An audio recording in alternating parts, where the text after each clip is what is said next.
আমি তোমার জন্য যতই করি তাও তুমি কখনোই খুশি হও না। কি চাওটা কি তুমি আমার কাছে? তোমার কাছে তো আমার জন্য টাইমই নেই। সবসময় কি এত ব্যস্ত থাকো তুমি? বেশিরভাগ সম্পর্কই কিন্তু ভালোবাসার অভাবে নয়, বরং দুজন দুজনের ভালোবাসা অনুভব না করতে পারার কারণে শেষ হয়ে যায়। দুজন মানুষের সম্পর্ক কখনো একই রকম থাকে না। দিন দিন হয় খারাপ হতে থাকে, আর না হলে ভালো হতে থাকে।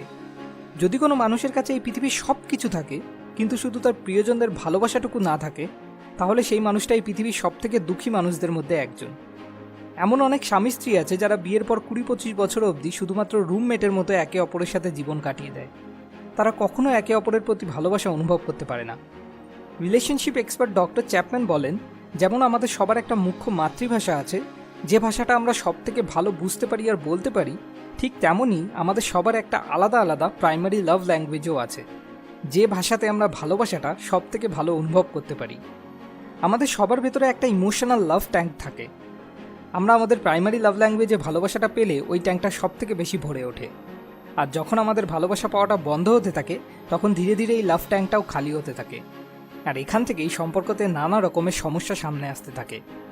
তাহলে কি করে নিজের প্রিয়জনদের এই লাভ ট্যাঙ্কটাকে সবসময় ভর্তি রাখা সম্ভব, সেটা আমি আজ আপনাদের সাথে গ্যারি চ্যাপম্যানের বই দ্য 5 লাভ ল্যাঙ্গুয়েজ থেকে শেয়ার করতে চলেছি। রিলেশনশিপের 1 বা 2 বছর অবধি আমরা একটা ঘোরের মধ্যে থাকি যে আমারও তো একদম পারফেক্ট। আর এই ঘোরের মধ্যে আমরা তার জন্য কিছু এমন কাজও করি যেটা হয়তো করাটা আমাদের আসলে একদমই পছন্দ না। ডক্টর চ্যাপম্যান এই অবস্থাটাকে ইন লাভ স্টেট বলেছেন। কিন্তু যখন রিলেশনশিপ পুরনো হতে থাকে, আমরা ওই পারফেক্ট পার্টনারের ঘোর থেকে বাইরে বেরিয়ে আসতে থাকি, তখন আমাদের নিজের প্রিয়জনটির গুণের থেকে দোষটাই বেশি নজরে আসতে থাকে। আর এই কারণে দিন দিন সে আমাদের কাছে বিরক্তিকর হয়ে উঠতে থাকে। যে কারণে রিলেশনশিপের শুরুতে আমরা যে যে জিনিস তার জন্য করতাম, তার মধ্যে থেকে অনেক জিনিসই আস্তে আস্তে করা কমিয়ে দিতে থাকি, যে কারণে লাভ ট্যাঙ্কও খালি হতে থাকে। আর শেষ অবধি দুজনের মধ্যে বন্ধনটাও দুর্বল হতে থাকে।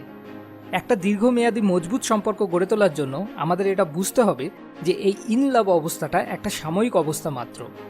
যখন এই অবস্থাটার সময়সীমা শেষ হয়ে যায়, তখন আমাদের একটা কনসিয়াস চয়েস নিতে হয় রিয়েল লাভ স্টেটে ঢোকার জন্য, যার জন্য 3টে জিনিস মনে রাখা খুবই দরকার। Number 1, unconditional love. আমাদের সবসময় একটা কনসিয়াস চয়েস নিতে হয় যে যেমনই সিচুয়েশান আসুক, তাকে কখনো আমি ভালোবাসার অভাব অনুভব হতে দেবো না। Number 2, effort and discipline. In love সিচুয়েশানে আমাদের এফোর্ট বা ডিসিপ্লিনের দরকার হয় না, তখন আমরা একটা ফ্লোতে থাকি। কিন্তু রিয়েল লাভ সিচুয়েশানে এই দুটো জিনিসই খুব ইম্পর্টেন্ট। আমাদের নিজের পার্টনারকে সঠিক উপায়ে বুঝে তাকে ভালোবাসা অনুভব করাতে হয়, যার জন্য একটু এফোর্ট আর ডিসিপ্লিনের দরকার পড়ে। নাম্বার 3, গ্রোথ অ্যান্ড ডেভেলপমেন্টের ওপর ফোকাস করা। কী করে রিলেশনশিপকে আরও বেটার বানানো যায় সেদিকে আমাদের মনোযোগ দিতে হয়। কেননা রিয়েল লাভ স্টেটে দুজনের মধ্যে বন্ডিং নিজে নিজে স্ট্রং হয়ে যায় না, সেটাকে স্ট্রং বানাতে হয়। এর জন্য সবথেকে বেশি যেটা দরকার সেটা হলো নিজের প্রিয়জনের প্রাইমারি লাভ ল্যাঙ্গুয়েজ কী সেটা জেনে তাকে সেই ল্যাঙ্গুয়েজে বেশিরভাগ সময় ভালোবাসা। নিজের 30 বছরের কর্মজীবনের অভিজ্ঞতার উপর ভিত্তি করে ডক্টর চ্যাপম্যান এই প্রাইমারি লাভ ল্যাঙ্গুয়েজকে 5টা বিভাগে ভাগ করেছেন। এর মধ্যে সবার ফার্স্ট ল্যাঙ্গুয়েজ হলো ওয়ার্ডস অফ অ্যাফার্মেশন। আরে বাহ, আজ তো তোমাকে একদম ফাটাফাটি লাগছে। কি ব্যাপার, তুমি কি করে আমায় এত ভালোবাসো? আমায়ও একটু শেখাও না। যে মানুষটি love language words of affirmation, সে সব থেকে বেশি ভালোবাসা অনুভব করে যখন প্রিয়জন তার কাজের জন্য বা তাকে কেমন লাগছে তার জন্য ভালো কিছু কমপ্লিমেন্ট দেয়। যেমন আই লাভ ইউ এর মতো ওয়ার্ড শোনা, কেন ভালোবাসে সেটা শোনা, এই ধরনের কথাগুলো তাদের মনে সব থেকে বেশি ভালোবাসার অনুভূতি জাগায়। এবার আপনি হয়তো বলতে পারেন, ভাই আমি তো ওর মধ্যে কিছুই ভালো দেখি না। এটা কখনো সম্ভব না যে কোনো মানুষের মধ্যে একটাও কোনো ভালো জিনিস নেই। আরে সে অন্তত রোজ স্নান তো করে। যদি আর অন্য কিছু না থাকে তাহলে এর জন্যই অ্যাপ্রিসিয়েট করা যেতে পারে। এমন অনেক লোক আছে যারা রোজ স্নান করে না। আপনি একটু মন দিয়ে দেখলে এরকম অনেক ভালো কিছু দেখতে পেয়ে যাবেন। আচ্ছা, মেনে নিলাম যে ভালো কিছু আছে, কিন্তু ভাই এসব ন্যাকা ন্যাকা কথা বলা আমার একদম পোষায় না।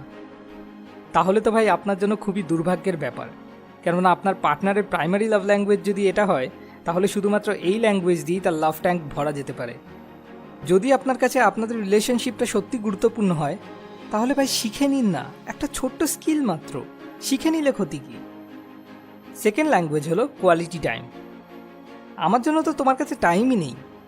যদি আপনার পার্টনার সবসময় এই কমপ্লেনটা করে, তাহলে হতে পারে তার প্রাইমারি লাভ ল্যাঙ্গুয়েজ কোয়ালিটি টাইম, যার মানে সে আপনার কাছে দিনের মধ্যে অ্যাটলিস্ট কিছু সময়ের জন্য আপনার আনডিভাইডেড অ্যাটেনশন চায়, যেখানে আপনি পুরোপুরিভাবে শুধু ওনার সাথে থাকবেন, শুধু ওনার ব্যাপারেই ভাববেন। ওনার সাথে কথা বলবেন বা ওনার সাথে একসাথে কোনো কাজ করবেন। এরকম না যে টিভি দেখতে দেখতে 2-4টা কথা বলে নিলাম যে কাল বাজার থেকে ফুলকপি আনতে হবে না মূলো। না, কোনো মোবাইল না, কোনো টিভি না, জিরো ডিস্ট্রাকশন।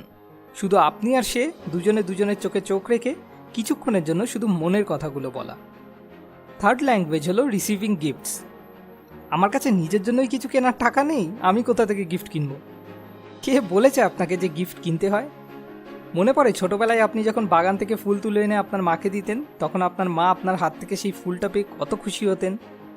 যদি আপনার পার্টনারের প্রাইমারি লাভ ল্যাঙ্গুয়েজ এটা হয়, তাহলে আপনি এক্সপেরিমেন্ট করার মতো একবার এই টেকনিকটা অ্যাপ্লাই করে দেখুন। প্রতি সপ্তাহে যে কোনো বাগান থেকে বা যেখান থেকে হোক বিভিন্ন ধরনের ফুল কালেক্ট করে ওনাকে গিফট করুন, আর ওনাকে বলুন, আমার তরফ থেকে তোমার জন্য একটা ছোট্ট উপহার। দেখবেন সে এটুকুতেই কতটা খুশি হয়। ফোর্থ ল্যাঙ্গুয়েজ হলো অ্যাক্টস অফ সার্ভিস। আজ তোমার জন্য আমি চা বানাবো, তুমি শুধু আমায় চিনিটা বেশি হলে একটু বলে দিও। যার লাভ ল্যাঙ্গুয়েজ এটা হয়, সে তখন সব থেকে বেশি খুশি হয় যখন তার প্রিয়জন তার কোনো কাজে সাহায্য করে। দাও তো দেখি, আজ এই কাজটা আমি তোমার জন্য করে দিই। মানে যখন কেউ তার রেসপন্সিবিলিটিসগুলো কিছু বলার আগেই নিজের সাথে শেয়ার করে নেয়। যেমন ঘরের কাজে সাহায্য করা, বাচ্চাদের স্কুলে নিয়ে যাওয়া। আচ্ছা, তার মানে এখন আমায় বাসনও মাজতে হবে? অসম্ভব। যদি এই কথাগুলো শোনার পরে এটা আপনার রিয়াকশন হয়, তাহলে আমি আপনাকে একটা ছোট্ট গল্প শোনাতে চাই। একদিন রাতে খাওয়ার সময় ডক্টর চ্যাপম্যানের ওয়াইফ ওনাকে বলেন, দেখো না এই জানলাগুলোর উপর কি ময়লা জমে গেছে। ডক্টর চ্যাপম্যান সেদিকে একবার তাকিয়ে গম্ভীর গলায় শুধু বলেন, আর তারপর আবার উনি মাথা নামিয়ে নিজের খাবার খেতে শুরু করে দেন। পরের দিন সকালে যখন ওনার ওয়াইফ ঘুম থেকে উঠে সেখানে যান, তখন উনি দেখেন ডক্টর চ্যাপম্যান সেখানে ওই জানলাগুলোকে পরিষ্কার করার চেষ্টা করছেন। এটা দেখে ওনার ওয়াইফ ওনাকে জিজ্ঞেস করেন, আরে এটা তুমি কি করছো?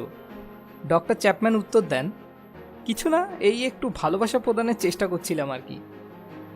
এই কথাটা শুনে ওনার ওয়াইফ খুশিতে কেঁদে ফেলেন, আর উনি ডক্টর চ্যাপম্যানকে বলেন, তুমি জানো তুমি এই পৃথিবীর সব থেকে ভালো হাজবেন্ড। এবার বলুন, আপনি কি বাসন মাজবেন? ফিফথ ল্যাঙ্গুয়েজ হলো ফিজিক্যাল টাচ। না না ভাই, ওই ফিজিক্যাল টাচ না। মনে আছে ছোটবেলায় যখন সারাদিন পর আপনার বাবা অফিস থেকে বাড়ি ফিরত আর আপনি ছুটে গিয়ে ওনাকে হাত দিয়ে জড়িয়ে ধরার চেষ্টা করতেন? এটা সেই ফিজিক্যাল টাচের কথা বলা হচ্ছে। ফিজিক্যাল টাচ একটা খুবই পাওয়ারফুল লাভ ল্যাঙ্গুয়েজ মনে করা হয়। এটা এতটাই পাওয়ারফুল যে কারণে একটা ছোট্ট শিশু যে কিনা কোনো ল্যাঙ্গুয়েজই বোঝে না, সেও এই ল্যাঙ্গুয়েজটাকে অনুভব করতে পারে। চুমু দেওয়া বা সুড়সুড়ি দেওয়া, এইসব জিনিস থেকে সে ভালোবাসার অনুভূতি পায়। বড়দের জন্য যেমন ভালোবাসা অনুভব করানোর জন্য ঠিক এরকমই জাদু কি ঝাপ্পি একটা খুব পাওয়ারফুল টুল। ঠিক যেমন নিজের প্রাইমারি লাভ ল্যাঙ্গুয়েজে ভালোবাসা পেলে কোনো মানুষের লাভ ট্যাঙ্ক সব থেকে বেশি ভরে ওঠে, তেমনই নিজের প্রাইমারি লাভ ল্যাঙ্গুয়েজে নেগেটিভ কিছু পেলে সেই মানুষটির লাভ ট্যাঙ্ক তত তাড়াতাড়ি খালি হতে থাকে। যেমন যার primary love language words of affirmation, তাকে কথায় কথায় ইনসাল্ট করা, বা যার প্রাইমারি লাভ ল্যাঙ্গুয়েজ ফিজিক্যাল টাচ, তার উপর কোনো কারণে হাত তোলা, এইসব জিনিসগুলো তাদের ক্ষেত্রে রিলেশনশিপের জন্য মারাত্মক ক্ষতিকারক হতে পারে। এবার প্রশ্ন হলো, কোনো মানুষের লাভ ল্যাঙ্গুয়েজটি কী সেটা কিভাবে জানা সম্ভব? এর জন্য আপনাকে একটু মন দিয়ে অবজার্ভ করতে হবে। যখন সেই মানুষটা খুশি হয় বা ভালোবাসা প্রদর্শনের চেষ্টা করে, তখন সে কোন ল্যাঙ্গুয়েজটা সব থেকে বেশি ব্যবহার করে। কেননা ওনার যে ল্যাঙ্গুয়েজটা সব থেকে বেশি পছন্দ, যে ল্যাঙ্গুয়েজে উনি সব থেকে বেশি কমফোর্টেবল, উনি বেশিরভাগ সেই ল্যাঙ্গুয়েজেই অপরকে ভালোবাসা দেওয়ার চেষ্টা করেন। যদি আমি কাউকে ভালোবাসি, তো স্বাভাবিক আমার যে জিনিসটা পছন্দ আমি তাকে সেই জিনিসটাই বেশি দেওয়ার চেষ্টা করব। তো এভাবে আপনি জানতে পারেন। ডক্টর চ্যাপম্যানের মতে লাখের মধ্যে একটা কেস এরকম হয় যেখানে দুজন লাইফ পার্টনারের লাভ ল্যাঙ্গুয়েজ সেম হয়। কিন্তু যদি একটা সুস্থ স্বাভাবিক দীর্ঘমেয়াদী হ্যাপি রিলেশনশিপ পেতে হয়, তাহলে একে অপরের প্রাইমারি লাভ ল্যাঙ্গুয়েজ শিখে নেওয়া আর তাকে সেই ল্যাঙ্গুয়েজে ভালোবাসা প্রদান করাটা খুবই দরকার। হ্যাঁ, তবে এরকম নয় যে শুধু প্রাইমারি লাভ ল্যাঙ্গুয়েজেই ভালোবাসতে হবে, বাকি 4টে ল্যাঙ্গুয়েজও মাঝে মাঝে ইউজ করা দরকার। কিন্তু সবথেকে বেশি প্রাইমারি লাভ ল্যাঙ্গুয়েজটা ব্যবহার করা জরুরি, কেননা সেটা ছাড়া লাভ ট্যাঙ্ক কখনো পুরোপুরি ভর্তি হবে না। ঠিক যেমন ভালোবাসার অনুভূতি এই পৃথিবীতে সবথেকে ভালো অনুভূতিগুলোর মধ্যে একটা, তেমনই ভালোবাসা না পাওয়ার অনুভূতি এই পৃথিবীতে সবথেকে কষ্টদায়ক অনুভূতিগুলোর মধ্যে একটা। এই জন্য আমাদের সবার দ্য 5 লাভ ল্যাঙ্গুয়েজের ব্যাপারে জানাটা খুবই দরকার। আর এই কারণে আপনার কাছে আমার একটা ছোট্ট রিকোয়েস্ট, এই ভিডিওটাকে আপনি আপনার প্রিয়জনদের সাথে শেয়ার করে তাদেরও সুযোগ করে দিন এই 5 লাভ ল্যাঙ্গুয়েজের ব্যাপারে জানার জন্য। কারণ যাতে শুধু আপনি নন, বরং তারাও আপনার প্রাইমারি লাভ ল্যাঙ্গুয়েজটাকে চিনে সেই ল্যাঙ্গুয়েজে আপনাকে ভালোবাসা প্রদান করে, আর আমরা সবাই একটা ব্লিসফুল রিলেশনশিপ অর্জন করি। পরের ভিডিও পরের সপ্তাহে। এরকম আরও অনেক ভিডিও পেতে সাবস্ক্রাইব করে আমাদের সঙ্গে কানেক্টেড থাকুন। More wisdom, more solution, better life.